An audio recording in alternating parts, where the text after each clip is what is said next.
So one conversation I was having in the comment section on my last video about Ben Armstrong, BitBoy Crypto, he was paying $50,000 for this kind of fake girlfriend or whatever, supposedly.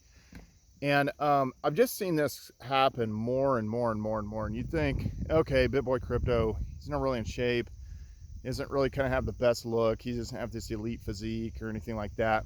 And one of the things that I mentioned in the video was, well, he's, you know, he's not on the same level as this woman looks wise. Not that she was some kind of smoke show or anything like that, but she was a lot better looking than him, kind of thing. And then it's like, well, okay, this is some kind of pay to play, or this is about the money or the status. And I think this is one thing that the older generations don't realize, is that status always mattered. All those things mattered: money, status, all these kind of things mattered. But it matters way more so now. Obviously these guys become bigger and bigger targets potentially, but the amount of money that guys are paying for some of these women is absolutely absurd.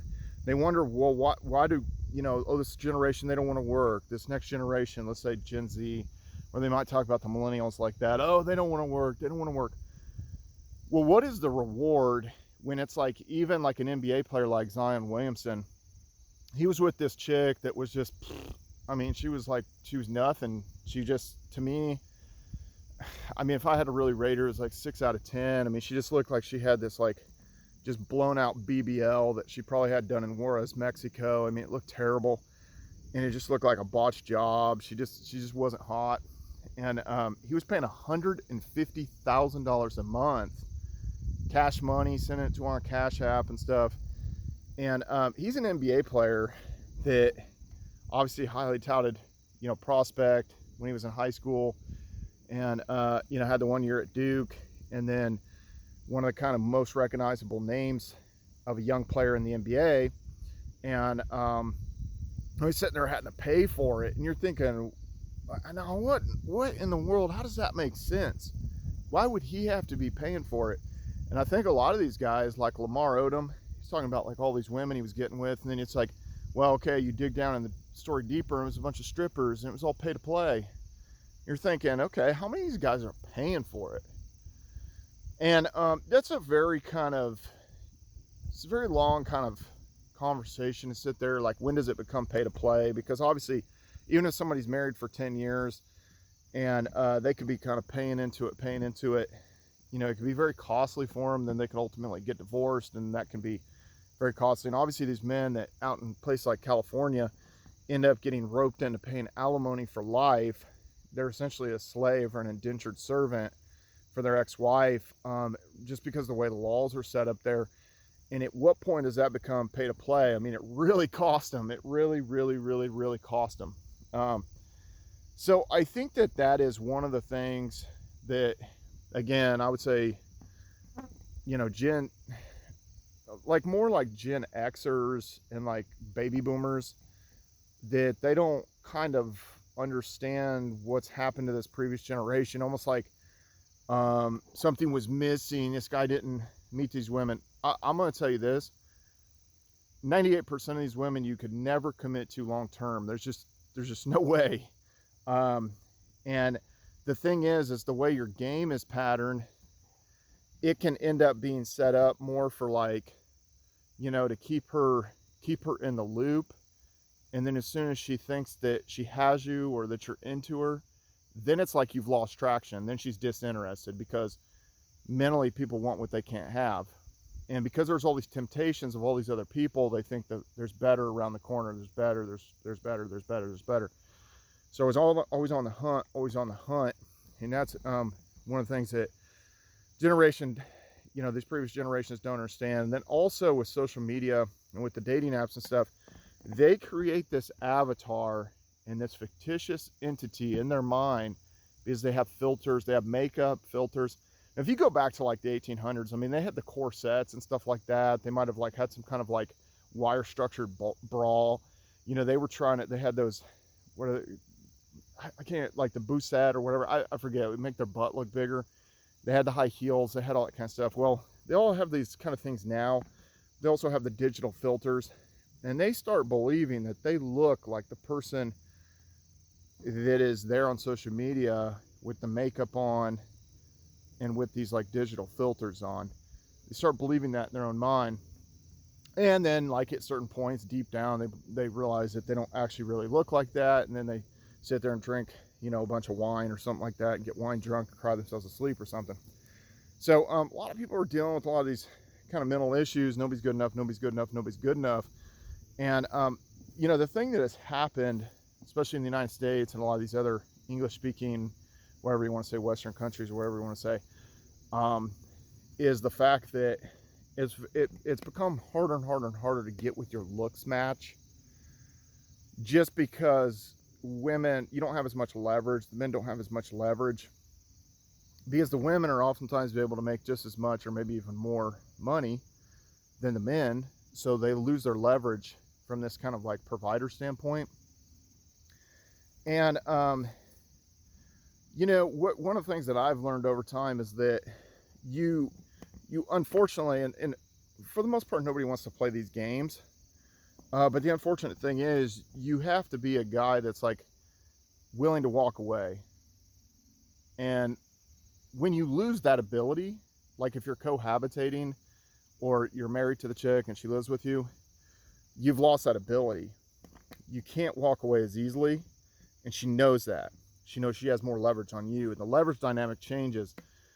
And so, you know, that being said, it's just one of these kind of weird dynamics here, like in society today, that these older generations don't understand, is that the amount of energy that we have to use, like replaying Groundhog's Day over and over and over again, using the same lines and talking to this girl, that girl, the other girl, it is exhausting.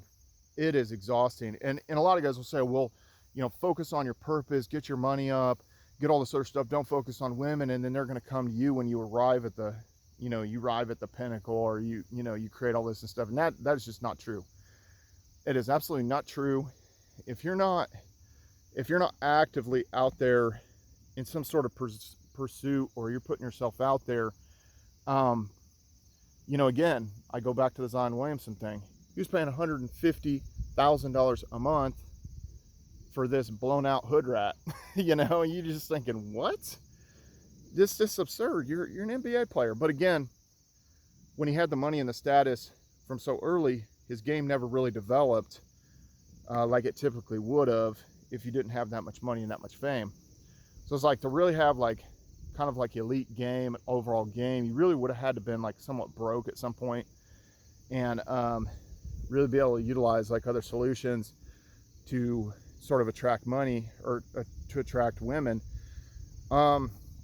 So this becomes a very, very big thing, and it's going to become worse and worse and worse and worse in our society over the next 10, 15, 20 years, 30 years.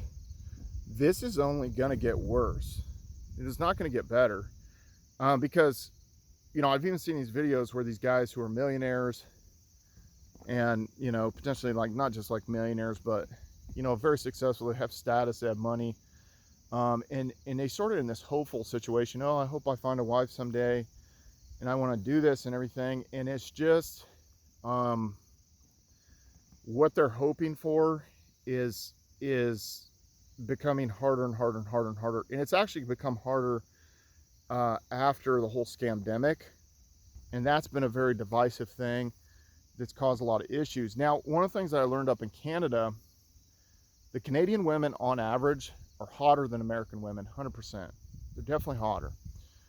They're in better shape. They continue the conversation longer. You're gonna have more traction up there. At least I did. In like Ontario, which is weird because it's essentially the same place. Notice that with Australia too. I went to Australia in 2018. The women are hotter, and you're going to sustain traction longer. Sustain this traction longer. And pro tip here. So as I'm waiting for my visa for Australia and everything, you can set Hinge. If you're on Hinge, you can set the location to anywhere in the world for free. So I set it over to Melbourne, Australia. The women are hotter, and you know, they're continuing the conversation longer. Same guy, same jokes, same pictures, everything. So it almost seems like Canada 2.0, which again, can't be a prophet in your own country, I guess. But that being said, like a lot of these women, when they matched with me originally, they don't know I'm from the United States on a lot of stuff, like especially in the Canada situation, and know I was from the United States. That was something that came out later. So something is radically, or not radically different, but it is different there. It's definitely different. But why are all these women single? And that's kind of a question mark. And I've asked a few of these women, like, well, what's kind of the deal? Like, let's say after they do find out I'm an American, you know, what's the situation with you know, the Australian guys or the Canadian guys? The Canadian chicks, I had a couple of them essentially tell me that they were like, I can't put my finger on it. I don't know exactly, it's hard to describe, but there's just something different about American men. And so I thought that was interesting. The Australians, they're just kind of like, they're just like these Australian, I don't know, these Australian guys, they don't like the way they're conducting themselves, the way they look, the way they're presenting themselves, like maybe in their pictures. So somehow my stuff stood out, and I could never really kind of quite put my finger on that. So we will see, you know, once I get my visa approved or whatever and end up in Australia, we'll see what kind of ultimate traction I have. But I do anticipate certain issues there. I don't think everything's gonna be seamless. But every time I've met any Aussies, whether it's male or female, they've been super chill, super good vibes. And the Canadians were really nice too.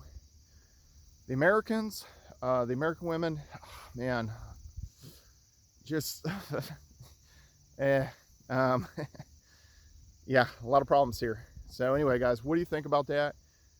This is, you know, kind of a red pill type video, kind of a dating video. There's a couple different channels I could put this on, but I might just put it on my crypto one actually. So anyway, guys, follow me on all social media at Brian Phobos, YouTube, Instagram, Steam, Twitter, DTube, everywhere. Hive.